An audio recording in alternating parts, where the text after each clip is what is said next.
Hey Houston, good afternoon. I am Chase Sloan, your local Houston real estate expert, and I'm excited to talk to you guys today because this past week we came off of a national real estate conference in which we talked about a lot of different things. Number one being the health of real estate right now, the economy, and really what it means to our consumers, our clients, people like you on the other side of the screen, and really kind of what you need to know. So, as a real estate professional, a lot of times I'm asked the question, how is the market?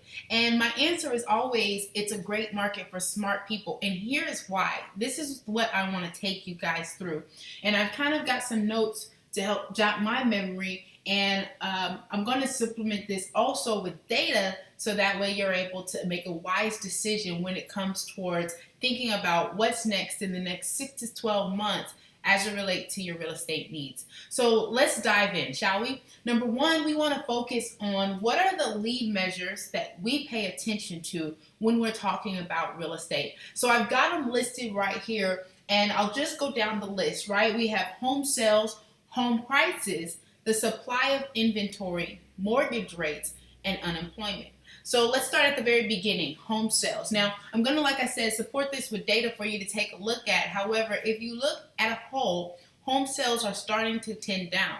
There are a lot of reasons why that could be. However, it's important to pay attention that as home sales begin to decrease, then what you'll notice is inventory increases, and we'll jump ahead of that shortly. However, that's just on the scale, right? Home sales are not picking up. So if you're in Houston, here's how this relates. You may be familiar with a time when as soon as a house went on the market, if hours, not even days later, they were under contract with multiple offers. If you were a buyer at this time, it perhaps got a little challenging because you found yourself competing against other buyers and having to go above an asking price in order to have a contract that was accepted. Well, with home sales slimming down, what we're noticing is a shift in the market. We're still strong, and yet there is an opportunity to know that maybe we're not where we were 2-3 years ago when home sales were just like flying off the market.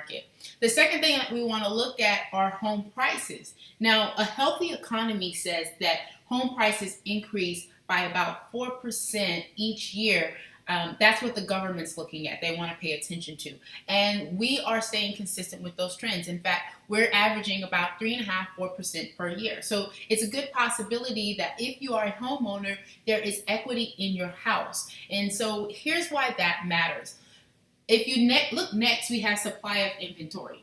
Now, let's establish some basis points, right? 6 months supply of inventory, what that means is that that's basically a bar level saying that if we didn't list any more homes for sale, if builders stopped building, if homeowners stopped selling, it would take us 6 months for us to run out of all of the inventory that was currently available. So that's what we mean when we say supplies of inventory. Where does that mean for us? Well, as a whole, we're at about 4.3 months of inventory, and anything below 6 months still indicates a seller's market, right? Now, we just talked about home sales were they're decreasing the number of home sales. However, even with that happening, it's still a benefit right now for you to put your home on the market because we're still in a seller's market, meaning that there are more buyers out there than we do have inventory to supply. So in 4 months or so, we would completely wipe out. And so that's why we're looking for more sellers that are looking to sell. Here's the win in all of this, right? And we're going to jump down to mortgage rates. I have my notes here, and you'll see that I have low. In fact, we are probably at the second all-time low in interest rates right now, which means that the cost of money is cheap. So, of course, your interest rate's going to vary. And this is not to tell you, okay, if you apply for a loan today, here's what you can expect. Everything is case by case because there are a lot of factors involved, such as your credit, the amount of debt that you have, and your income. So let's going back to interest rates, however, we are at an all-time low, or second all-time low. According to Fannie Mae and Freddie Mac, we're at about 3.6, 3.85%. So what does that mean? Well, that means that the cost of money is low, which means that you can buy more home for less buck. There's a rule of thumb that I like to say, which is a 1% increase in interest rates is the equivalent of a $10,000 price increase from a seller or a builder, right? This time last year, interest rates were at about 4.9%. So what does that mean? Well, you may already have your house and it could be a great time to refinance. And I love to have a conversation with you. We have great partners that can take a look at your portfolio and help you make the best decision. The second thing is, again, you may have been looking for a home previously and the market didn't quite fit what you were looking for. Now's another time for you to reopen that conversation and take a look at where you can put your money. Note that money is good for the good it can do, and that includes with building your wealth. If money is cheap right now, and I'm going to challenge you to ask somebody that you know that may have owned a home in the 80s, ask them what their interest rates were, right? This generation, we really haven't seen it. However, once upon a time, house interest rates were almost 18%. Let's talk about that, right? I'm saying this is 3.85%, which is where interest rates are now. If you know somebody that purchased a house in the 80s, ask them, what were interest rates like?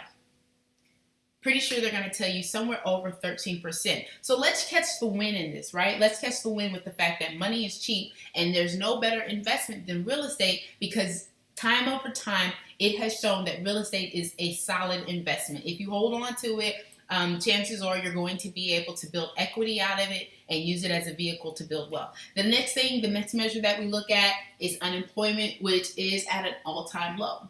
So again, I just wanted to recap this information because these are all good signs if you're in real estate, right? Okay, so you got home prices are up if you're a seller. You've got inventory, which is down, which is if you're a seller. You got mortgage rates that are low if you're a buyer. And you've got home sales that are decreasing, which means they may be sitting on the market a little longer, so there may be opportunity with you there. Why do I bring this up now? Good things don't last forever. Let's talk about what could likely happen in the next few months, if not years, right? How much lower do you think interest rates can go? We're already at 3.85. How much lower can unemployment go?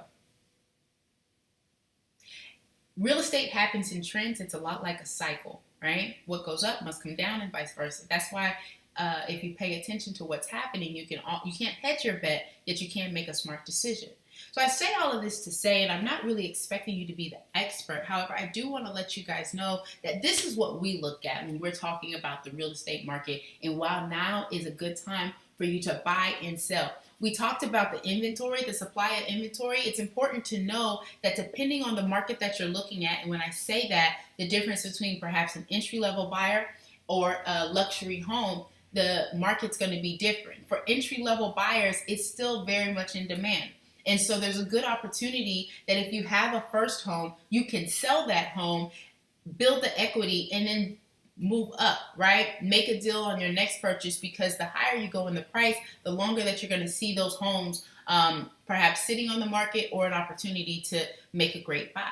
So I don't expect you to be the expert. Again, I really just wanted to share with you guys just a few of the nuggets that we learned at Mega Camp, and I'm here to answer any of the questions that you may have.